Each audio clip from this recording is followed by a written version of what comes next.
YouTube and the internet. This is Nathan Quinn, and welcome back to episode 5, where we will discuss the invulnerability complex. We'll start this episode by reiterating that I am not a medical professional, nor am I a medical provider. I'm just a guy sharing my experiences and facilitating a discussion with you all.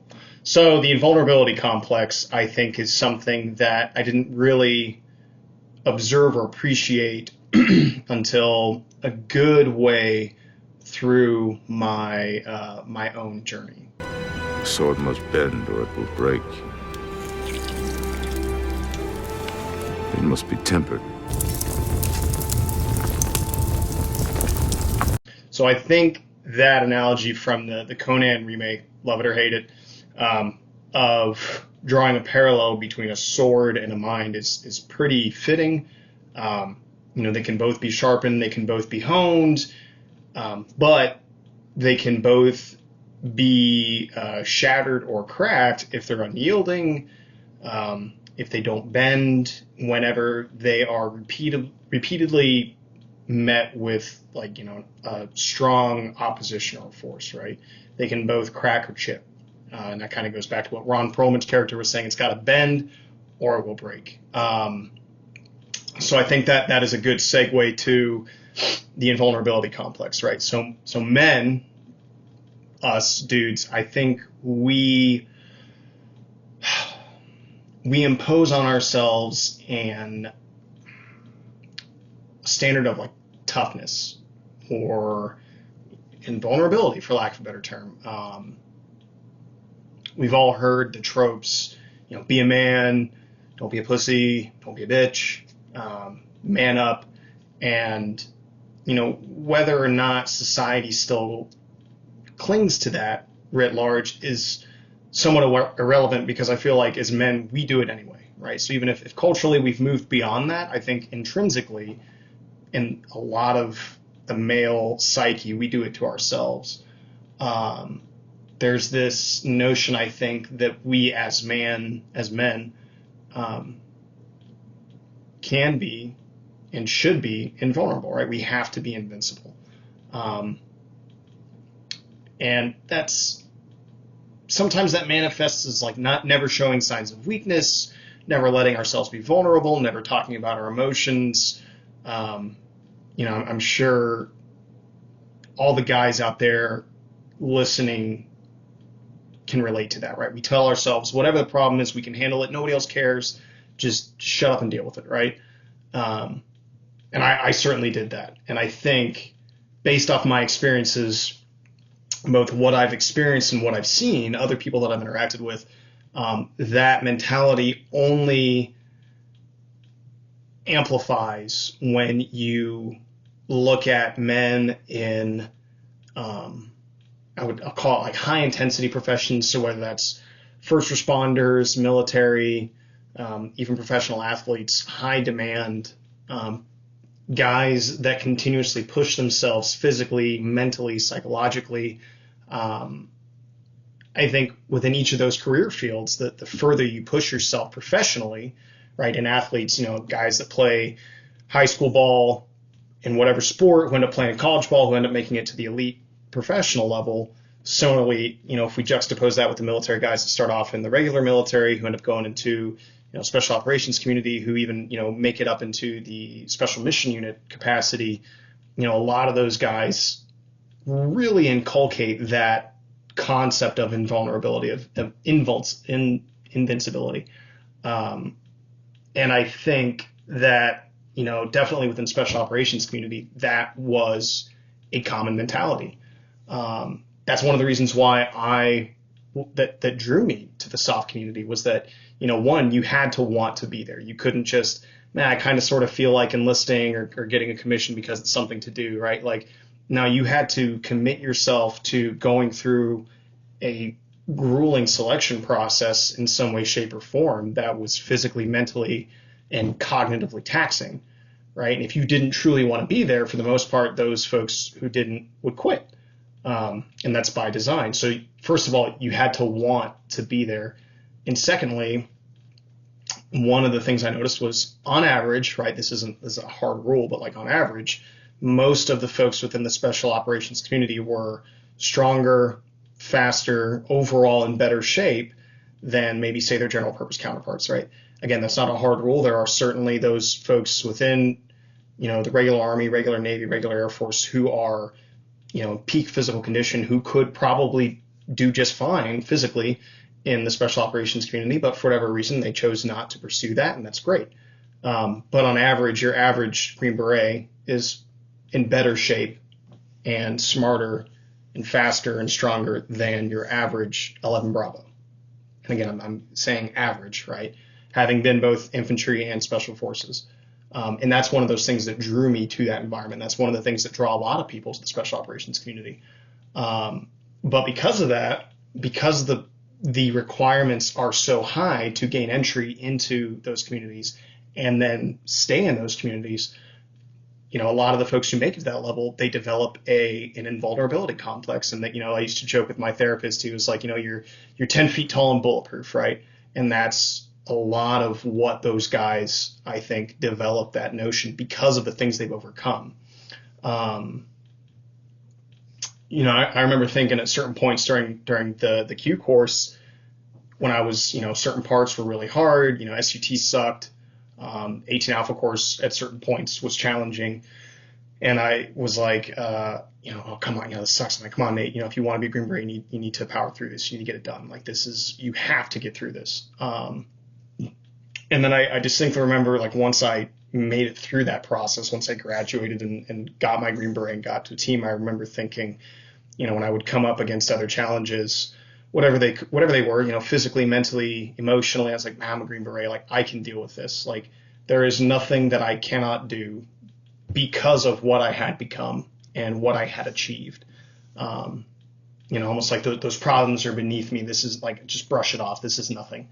And admittedly, Green Berets are only a section of the special operations community within the U.S. military, but I imagine, just based off of my limited interactions with guys in Ranger Regiment, guys from the SEALs, from the Air Force, the PJs, MARSOC, I would imagine that mentality permeates all of those organizations in some way, shape, or form.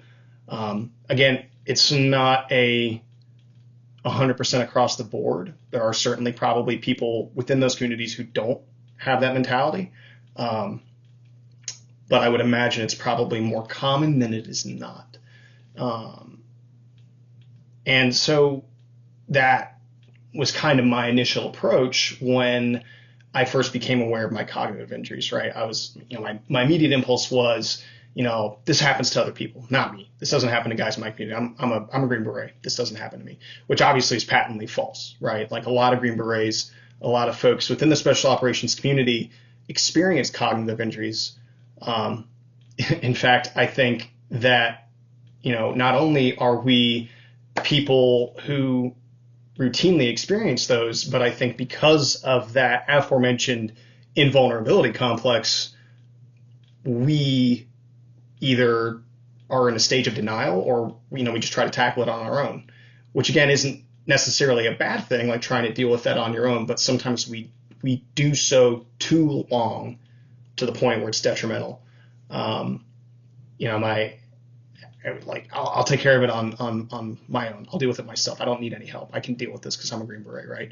My wife used to joke during COVID, because at the time, a lot of the guys that I worked with didn't really take COVID very seriously. And I was telling her how we were kind of not really keeping minimum safe distance at certain points. She's like, you guys are so dumb. You all think you're invincible. And she wasn't wrong. I mean, they're to a point, she was right. So taking that invulnerability complex, and taking that to the point where, like, I can deal with this on my own. That's what I try to do with my cognitive injuries, right? I was like, I can deal with this on my own.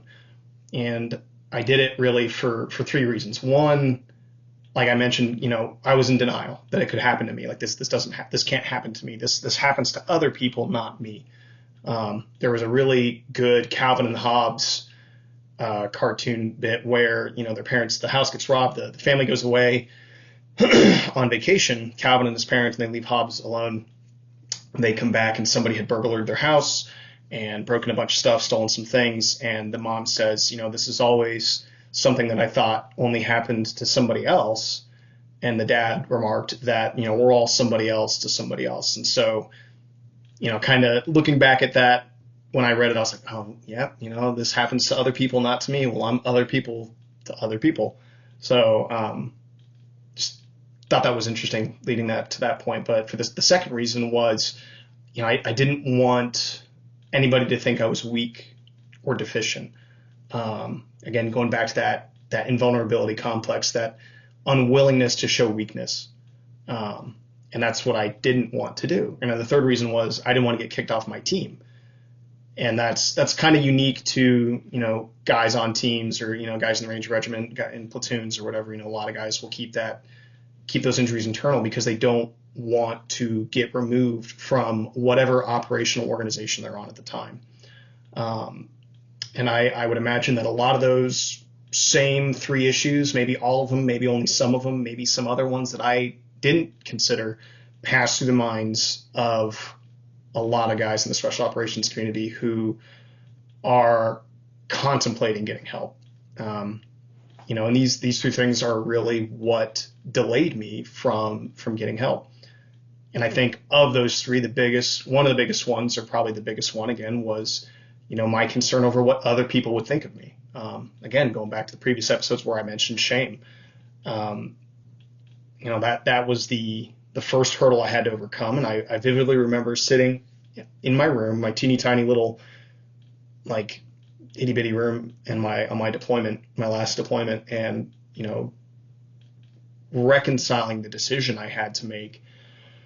And I had to choose what my priority was, my concern over what other people thought of me, or being alive for my wife and our child and my friends and my family and myself. And it got to the point where I had to, remove my emotional concerns from the equation, from that decision-making process. And I had to look at it objectively. And once I did that, once I removed my emotions from the situation, it was a no-brainer. It was a very easy decision to make. And then I actually kind of got frustrated with myself that it was even a discussion, right? Like, why was this even a choice? There is no choice. There's only one choice. And so I think that's a key aspect is, again, kind of walling off that shame or the emotional side of the brain in order to make those decisions as objectively and unemotionally as possible. Even once I got started with my treatment, I still struggled with that invulnerability complex. I used to sit there and get so frustrated with myself. And I was like, man, how could I let this happen to me? Right? How could I let this thing get me? I looked at it from the perspective that I had failed to do something, or that I was somehow deficient. That deficient became the word that was always there, that concern of deficiency, but I didn't really have a good way to describe it until one day I was sitting there with my therapist and we were trying to dig at the core root of the issue. And he was like, what are you worried about? What are you worried about? And when we finally peeled back enough layers, asking why a bunch of times, right? Like, ask why 5 times. Well, why do you feel this way? Well, because of this. Well, why do you feel that? Well, because of this. Well, why that? So you ask why enough, you finally get to the core issue. And I was worried about being deficient. And so, I was embarrassed or ashamed of being deficient. And I remember at one point I was home alone. This was relatively recent into not recently, but early on in my treatment. I was alone. My wife had gone to work and I was in the shower. And I was just overcome by this wave of anxiety. And I just standing in the shower. And I got to the point where I was like, man, I checked my pulse and I was like, I'm 120 BPM, beats per minute, just standing in the shower. And I was like, what the hell is going on? And so I went through some of my processes. I calmed myself down. But afterwards I was reflecting on it and I was like, all the things, like I've jumped out of aircraft from 1,000 feet to 12,500 feet. And, I just had a panic attack in the shower. How the hell am I anxious in the shower? Suit.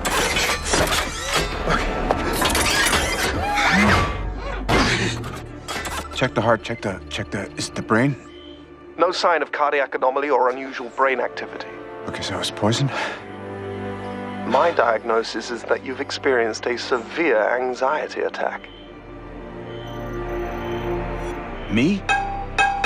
Come on, man, this isn't a good look. You know, I liked, and that was immediately the scene that I thought of, and I really related to Tony. I was like, how could I or any member of the special operations community experience a panic attack at all, right? Let alone just being in the shower by myself. And it was shortly after this panic attack that I began to conceptualize the concept of cognitive injuries, right? So special operations personnel often do, sometimes to our own detriment. We power through pain, right? But we do understand and we admit when we have an injury. You know, a lot of guys will submit completely to the recovery and the rehab in order to, you know, of a physical injury in order to get back to the team as quickly as possible, to get back to being operational, right? The trick is getting those guys to identify those physical and psychological injuries as early as possible, to begin treatment as early as possible, to get back to 100% as early as possible. You know, we never thought any less of a team guy who needed to go get, you know, some rehab or some work done because he injured himself during PT or during a jump or during an exercise. Like, we were never like, oh, you rolled your ankle falling in a ditch because we were doing some dismounted movement at nods. We weren't just like, you know, what an idiot, what an asshole. Like, we're like, oh, dude, that sucks. Like, hey, let's get you taken care of. The key, I think, is getting guys to apply the same level of acceptance of those physical injuries to cognitive ones, and understanding that, you know, everybody, even special operations personnel, has limitations, both physically and mentally, right? So like person A, let's say they have a bone structure that allows them to move a certain amount of weight, and it's not reasonable for us to expect person B with a different bone structure to be able to move the same amount of weight. And, you know, it's the same way with our cognitive immune systems, right? Each of us has a cognitive immune system that can handle a different load because we're all different people. Some people's cognitive immune systems can handle greater loads than others, and that doesn't make them right or wrong or weak or strong. It is, right? You know, you have long femurs versus short femurs. Hey, that just means that's just the way you are built. There's nothing you really could do about it.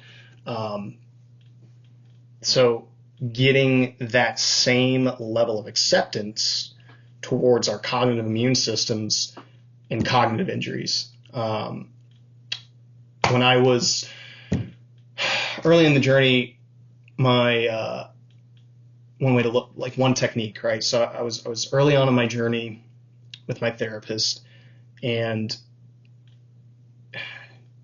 we were working on how to get me to accept my my moral injury, right?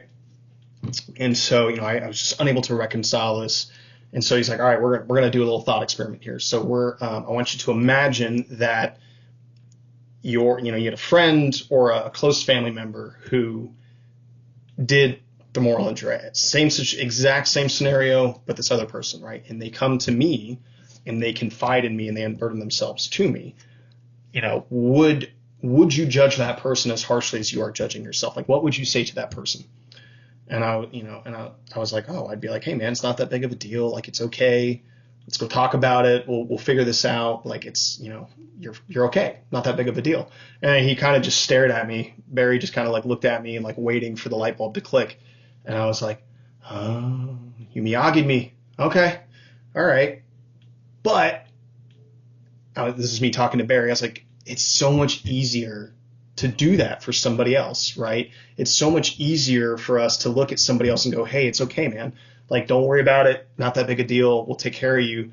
But then when we look at ourselves, we turn the camera on ourselves. It's like, oh, you know, you sack of shit, or you're weak, or you're deficient, or whatever, right? And he was like, yeah, it is often harder to be more accepting of ourselves than it is to others. How often do we see it on social media where, various platforms like, hey, go get help, go talk to people. I see it all the time. It's like, hey, call me, give me a call if you're feeling some kind of way, reach out, talk to somebody. But then it's like, hey man, okay, cool. How about you? How are you doing? Would you do the same thing? Would you extend to yourself the same courtesy? And I feel like a lot of times we don't ask ourselves that question. Like, would I be as forgiving, right, to myself as I am towards other people? And I feel like one of the ways to work on that is to practice doing it. Really, it's just repetition, reps and sets. So like, if we look at it from that perspective of, hey, okay, I can extend this grace and this understanding and this sympathy to other people, then I can do that for myself too, right? And so I think part of that, again, is going back to the concept of injuries, right?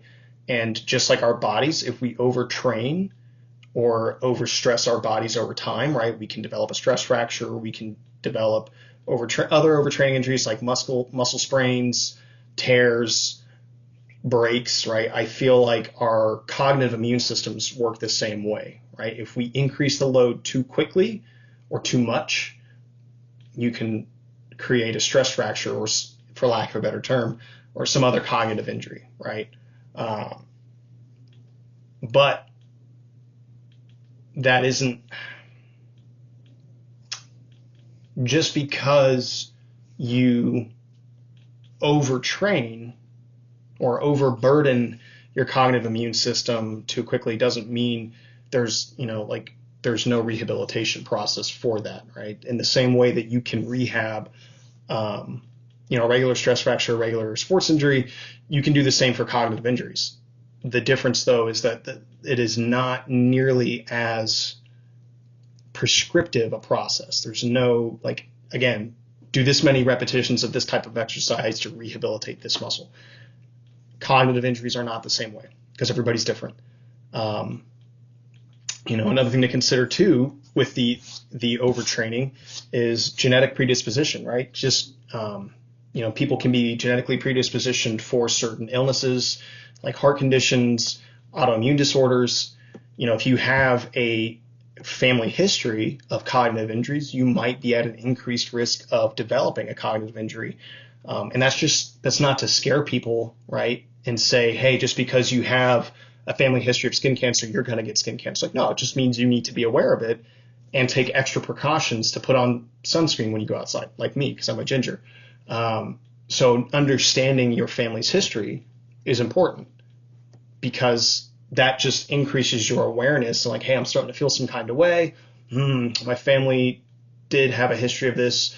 All right, something to keep an eye on in moving forward. And if it starts to metastasize into something worse, like, hey, I'm not going to wait to try to go get help until this thing becomes critical. I'm going to go get help sooner because I know I have this family history in my background. And I feel like that's an important thing to be aware of. And then, so kind of like wrapping this all up towards back towards the invulnerability complex. So I was listening to a podcast. It was one of the Dave Huberman podcasts, and it was April 2024, and I was out running, and he was interviewing this member. I can't remember if he was a commander or just a member of SEAL Team 6. But at a certain point, the guy goes into he starts talking about what I interpreted was the invulnerability complex, right? And I'm going to put it up there. But as he's having this discussion, he's talking about the sudden death of a mentor of his who was an apparent legend in the Marine Corps in 2017. And the SEAL Team 6 guy's name was Ruiz Coleman. And according to Coleman, this Marine was unkillable, right? This guy, you just couldn't kill him. And the revelation that this Marine was in fact, a human being and mortal was a shocker to Coleman, and he kind of adjusted his approach to both training and operations after that revelation. Like, hey, maybe I'm not as invincible as I thought I was, and maybe I need to be a bit more careful.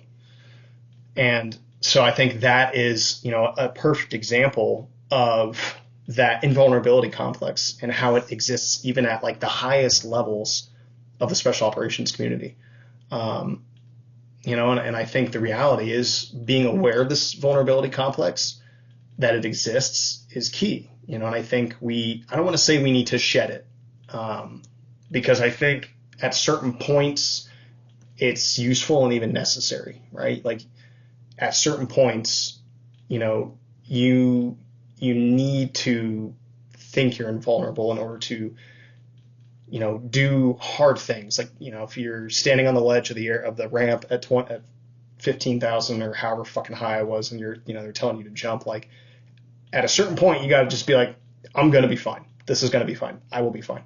Right. Even though you're like, I'm about to do something that, maybe physiologically, developmentally, human beings were never designed to jump out of a object at, 25,000 feet AGL. So you have to have that, I think, at certain points. So I don't want to say we need to get rid of the invulnerability complex, but I think we need to be aware of it. Because I think while it's useful to be confident in our skills, in our training, in our equipment, I think at a certain point it can be detrimental. I think it can make us arrogant. It can make us cocky. Can make us, I'd say, even a little bit dispassionate towards ourselves when we falter, right? When we start making mistakes, or when our bodies or our minds start to reach their limit.